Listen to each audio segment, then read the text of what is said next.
tennis fans, to Tennis Traverse, Exploring the Game, the podcast that delves into the heart of the tennis world.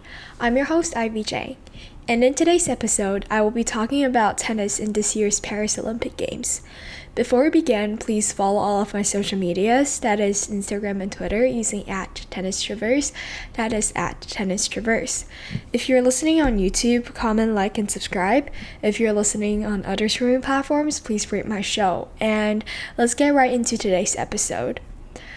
So before we start, because the topic that I'm going to talk about today is the Paris Olympics, so I do have the draw prediction drawn out on my iPad using Notability, and if you're a subscriber to my newsletter, you will get my prediction in PDF format in your inbox on Sunday at 4 p.m. Eastern Time. But if you're not and you would really like to get my draw predictions, you can be added into my newsletter by clicking on the link in the show notes. It's from Substack, so just enter your email and I won't flood your inbox. It's just going to be one letter every week, and basically the draw contains like a key of the top seeded players to look out for, some of my favorite players, some potential good matchups, some potential upsets. So if that's the stuff that you're into, feel free to subscribe or just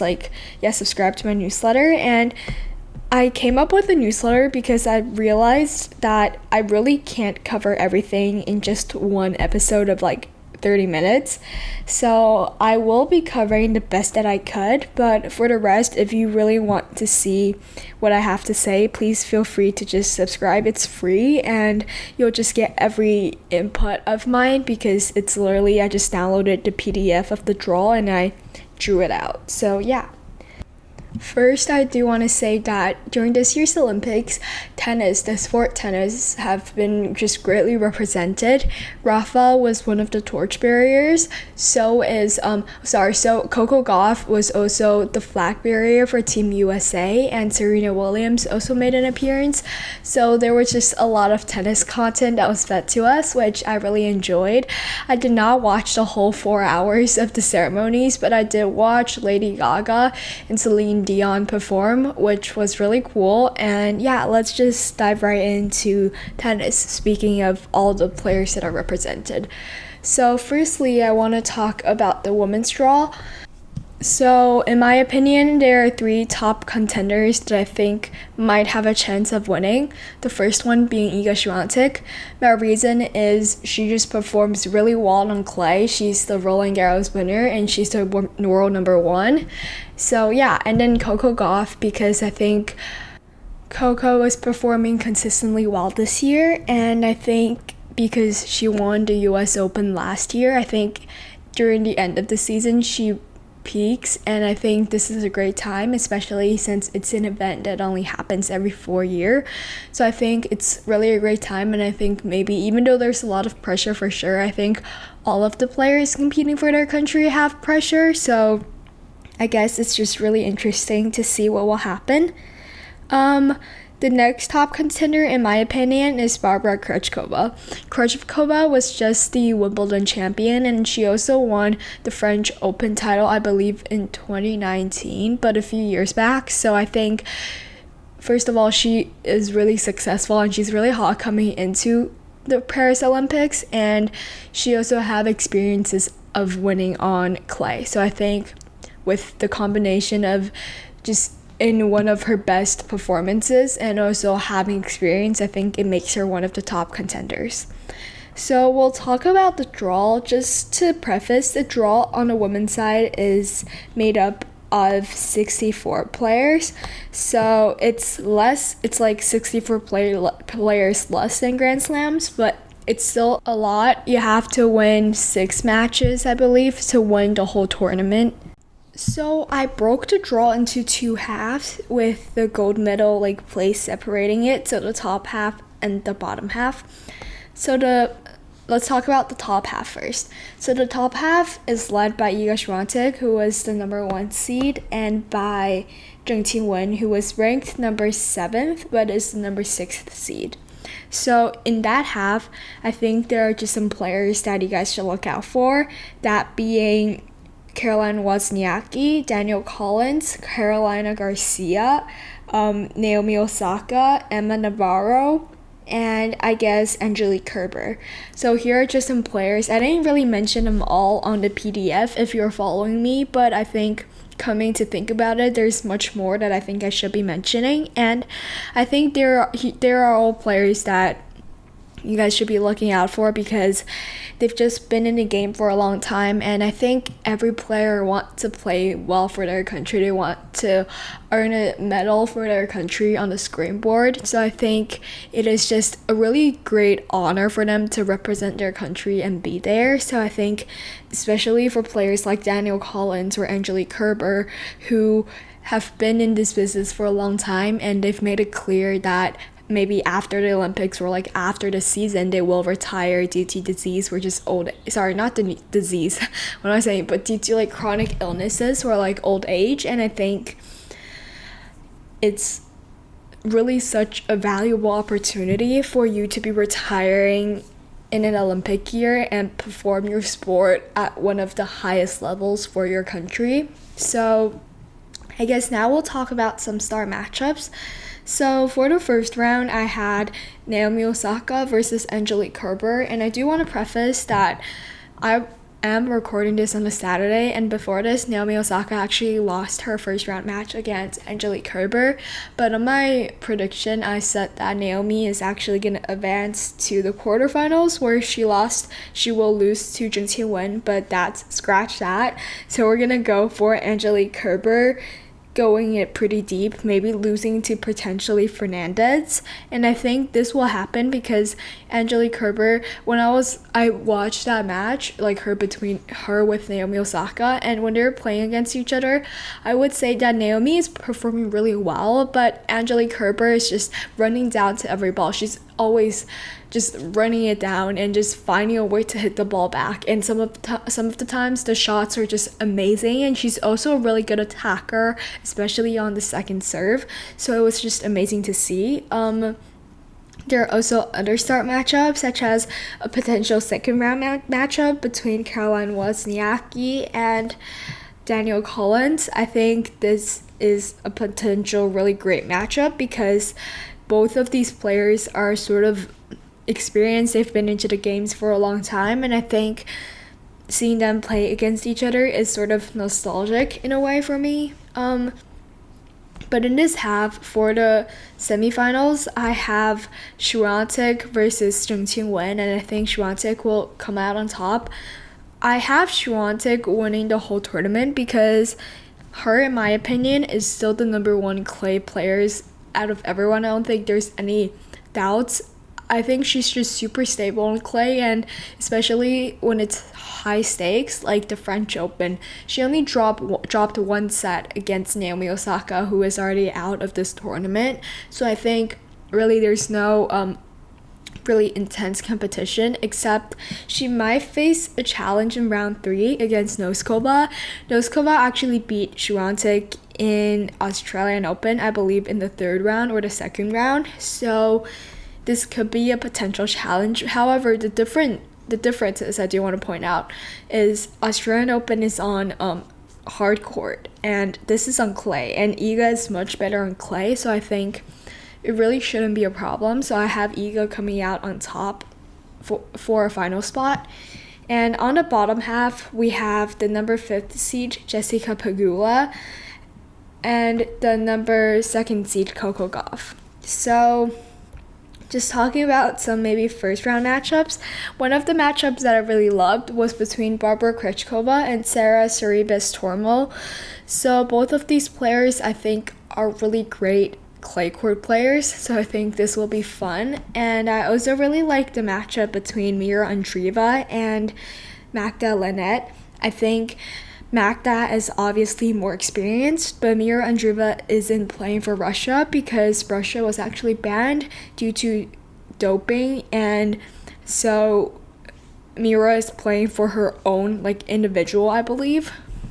So I guess in a way her playing at such a choosing to play as individual representation at such a big stage is her just wanting to get experience of being in the Olympics.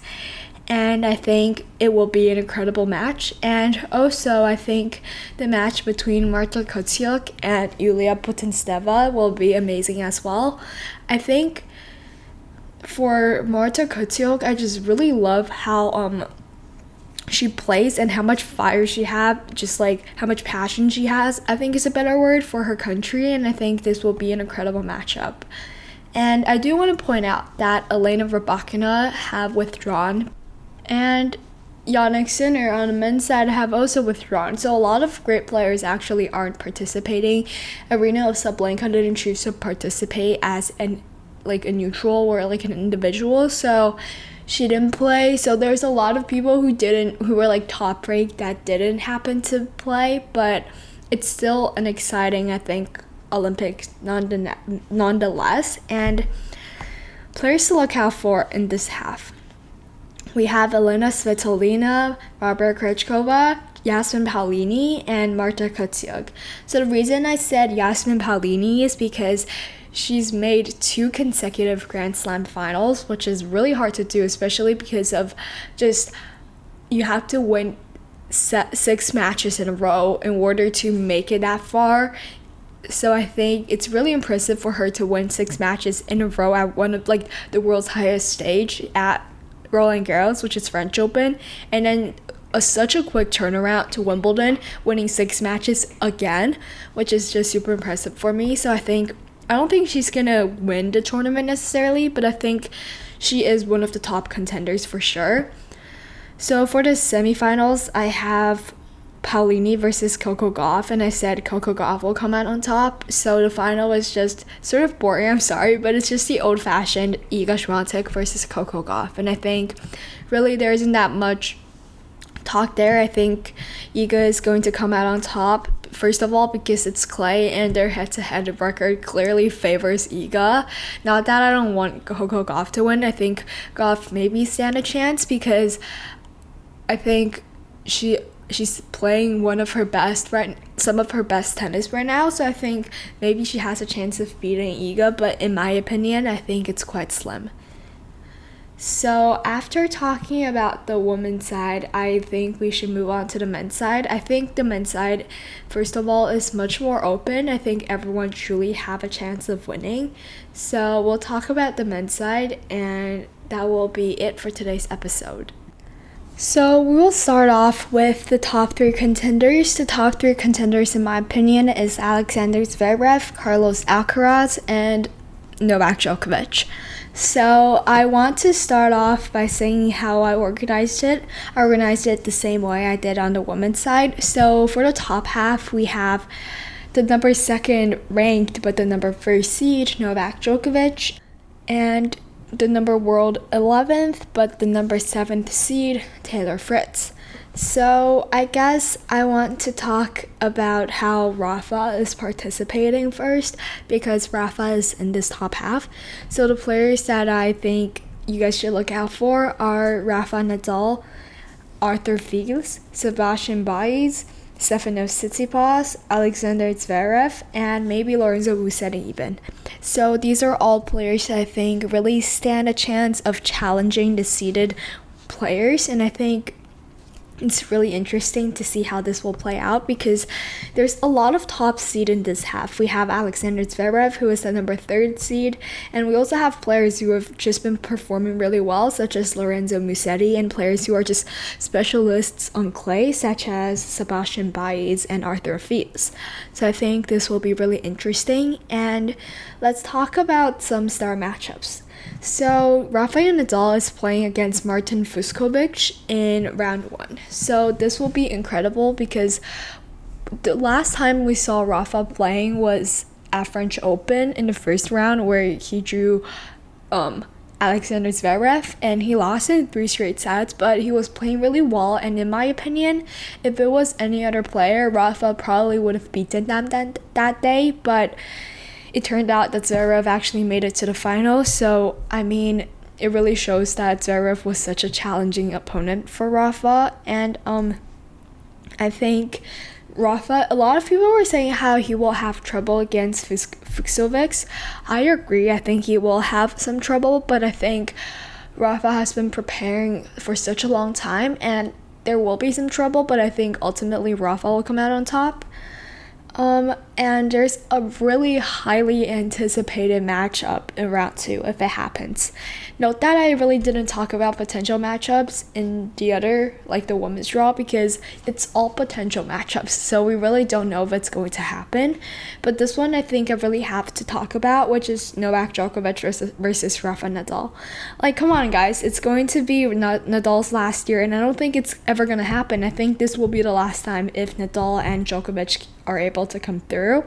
Djokovic already did, and Nadal, I think he will be able to do it. So this will be just one of the best matchups yet, even though I don't know if it's going to be one-sided, and to be honest, I don't really care if it's going to be one-sided, but I just really want to see them play, especially on the Olympics at such high stakes and just with so many people watching. I think it's just going to be incredible. The atmosphere is going to be incredible. Some other star matchups is between Zizel Bergs and Stefanos Tsitsipas. I think this might be a potential upset because Stefanos really haven't been performing well, and Zizel Bergs have been slowly climbing up his ranks, so I think this will be interesting. We also have Stan Wawrinka versus Pavel Kotov. I think this will be a great match because Stan, obviously, he's also reaching, I feel like, retirement just because of how he's getting older and older, but I really love his one-handed backhand, so I think just Kotov has been also on top, so I think this will be a really great matchup. And then we have Gael Monfils versus Lorenzo Musetti. So it will be incredible. The atmosphere, I feel like everyone will go against Musetti just because of the French crowd, and it's obviously the Paris Olympics, so almost everyone there is going to be French. So this will be really interesting, but I think Musetti will come out on top. And we have Kei Nishikori versus Jack Draper. Still, I think this will be an amazing match because Nishikori sort of gives me the same vibe as Stan Wawrinka, and Jack Draper has been performing really well recently, so I think this will be interesting. The other star matchup is between Taylor Fritz and Alexander Bublik. They already played actually today, and Fritz came out on top, I think, in 2 straight sets. So for the semifinals, I have Djokovic versus Zverev. So Djokovic's potential path to his semifinal matchup is beating Matthew Epton in the first round, Nadal in the second round, Fils in the third round, Baez in the quarterfinals, and then drawing Zverev. So, I mean, it is a challenging run for him, but I think he can do it because I keep on thinking he probably won't be a top contender just because of his surgery and how he really hasn't had the best year at all. But I think it's Djokovic, and even though I've been saying that for like the past few episodes and he really hasn't been doing well, but still guys, it's Djokovic and it's such a high stake, so I think he will be able to win this. For Zverev, I have him beating Joan Munar in the first round, Zhang Zhizhen in the second round, Nicolas Jarry in the third round, and then Musetti in the quarterfinals, and he will be playing against Djokovic, and I have Djokovic coming out on top. Okay, now let's talk about the bottom half. So for the bottom half, I have the number 8th ranked player and the number 6th seed, Casper Ruud, and the number 3rd ranked player, Carlos Alcaraz, who is also the number 2nd seed. So this half, I actually made, I believe, some pretty bold predictions, but you guys just have to go with me because I really didn't know what I was doing here, but oh wow. Okay, so we have a lot of players I think you guys should look out for. Casper Ruud is for sure one, even though I didn't put him on the top 3 contenders. I think he is one. Alexander Shevchenko, because he's really young and he's really passionate, so I think he will make for an entertaining matchup. Tommy Paul for sure, and maybe even Alejandro Tabilo and Roman Safiullin. So for my star matchups, I have Ugo Humbert and Fabio Morozan play in the first round, and I have Marcos Giron and Felix Auger-Aliassime. So I'm really curious to see how this matchup plays out, especially how FAA performs, because he was performing really well. However, I feel like he hasn't been performing really well, but this year I kind of felt like it was his comeback, so he was playing really well again, which I am really happy about because I like his style of play as well. The last matchup I have is between Tabilo and Safiullin. Again, it will be incredible. And I guess for my semifinal matchups, I have Ruud versus Alcaraz. So for Ruud, I have him beating Taro Daniel in the first round. I think this will still be challenging regardless. And then I have Ruud versus Martinez. We have Ruud and then Ruud advancing. And then in the third round, we have Ruud versus Cerundolo, which will be challenging and entertaining. Ruud then advances to the quarterfinal where he beats Felix Auger-Aliassime. And for Carlos, I would say his run is also equally as challenging, but I think he has a better chance of getting there just because he's the Roland Garros champion. So we have Carlos versus Haiti Habib and him beating Habib, and then Alcaraz versus Nouri with Alcaraz on top, Alcaraz versus Echeverry in the third round, Alcaraz on top, Alcaraz versus Paul, and then Alcaraz on top. This is the quarterfinals. So then we have Alcaraz versus Ruud. Well, that's such a mouthful, but I think Alcaraz will be able to make it to the semifinals. So for the semifinals match, I have Alcaraz versus Ruud, and I think Alcaraz will come out on top. So I guess the final in my whole draw is going to be Alcaraz versus Djokovic, and it'll be a replay of Wimbledon, which is really interesting because in Wimbledon, Alcaraz completely just outplayed Djokovic in the finals. He was just playing so well. Djokovic really wasn't moving well, especially with the brace on his knee, and it just wasn't really entertaining in my opinion. So I think, however, Djokovic obviously have more experience playing for the Olympics, which I think is quite different than playing on the tour. So I think Djokovic might have this one in the back, but I guess that's all for today's episode. I'm really glad that I got to talk about my draw predictions with you guys. If you guys want to see this PDF, please make sure to subscribe to my newsletter, and don't forget to subscribe to all of my social medias and follow all of my social medias if you haven't already. It's all at Tennis Traverse. You can find me anywhere on at Tennis Traverse. That is at Tennis Traverse. And if you're listening on YouTube, comment, like, and subscribe. If you're listening on other streaming platforms such as Spotify, Apple Podcasts, please make sure to rate my show. It really helps a lot, and I really hope that wherever you guys are from looking at the analytics, you guys are literally from all over the place, but regardless of where you guys are from, I really hope your country does really well in this year's Olympics, and I think everyone is really stoked to see what will happen, and I wish your countries the best of luck. And we'll obviously talk about what happened in the Olympics, especially in tennis, next week. And I'm really looking forward to see you guys all there. So I'll see you guys next week. Bye!